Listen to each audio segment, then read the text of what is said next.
It's difficult for old people like me, and luckily I've got kids who taught me how to do it. My son actually won't let me tweet without him, instructing me, because it's a very dangerous method, and there ought to be something in that phone that stops you tweeting after 11 o'clock at night.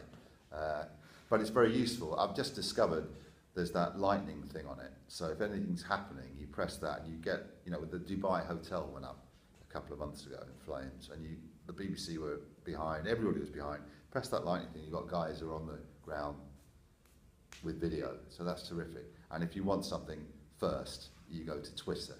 I think that's a great device. Less important for people telling you what they had for breakfast, and people who are sad and have nobody else to speak to.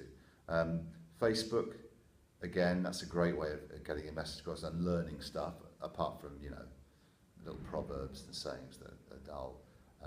And we found out during the Kickstarter campaign that in terms of turning social media into money, only 2% come from Twitter, but about 43% come from Facebook, which is quite an interesting stat. So it's there, and it's there to be used. I suppose the danger, or maybe I'm just being an old journalist, is that people who either get their facts wrong or can't write properly get themselves out there. But I'm all for it. I mean, in my day, the only way you could get a report into the paper.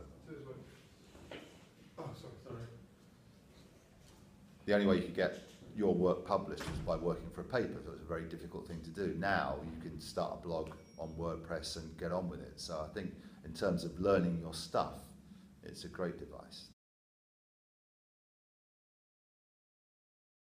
Our distributor says they take care of all of that, but they tend to take care of these things on a budget, and I'm aware that social media is huge. So I actually have to get my act together for that. You've got to get it out there, and it's this exponential. So for example, Henry Winter is a friend of mine. He worked for the Telegraph, now works for the Times. He's got over 1 million Twitter followers. So if I ask him to retweet a plug for the film, it automatically goes to 1 million other people, and then they retweet. So I understand the value of it. Thank you for reminding me, because I'd forgotten all about that.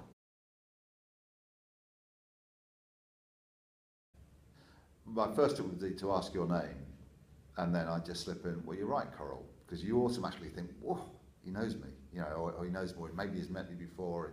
So you always try and get a first name in if you're doing the interview. But I suppose you're asking from the other way around. Well, you have to get in front of them. I think most people are all right. 95% of people are all right. They're just ordinary people who happen to be famous or good at what they do. So if you take that as your starting point, you just try and make it into a conversation. If you've got 2 minutes with them, it's more difficult, obviously, and you have to try and hit your targets. We had hours, and people were, free with their time. So like I say, you've still got your agenda, but you can disguise it if you like. So you can do the 5 soft questions and then ask them whether they've ever murdered anybody or whatever, So that it's more a journalistic ploy. You don't have very long. So if you're being interviewed or you're interviewing, it's usually the 5-question rule. The first 4 are easy, and the 5th one is the stiletto, once they're all softened up. So anyway, I always say, if you can, just make it a chat, and never go through a list like that. I mean, for example, you could there's a guy that does post-match interviews at Sky, and he goes through his routine set, and if a footballer said to him, by the way, I'm gay and I'm coming out on Monday, his next question will be, what about knee injury? Are you worried about not being fit for next time? You've got to listen to the answer and make the next question a follow-on from that answer. That's the trick.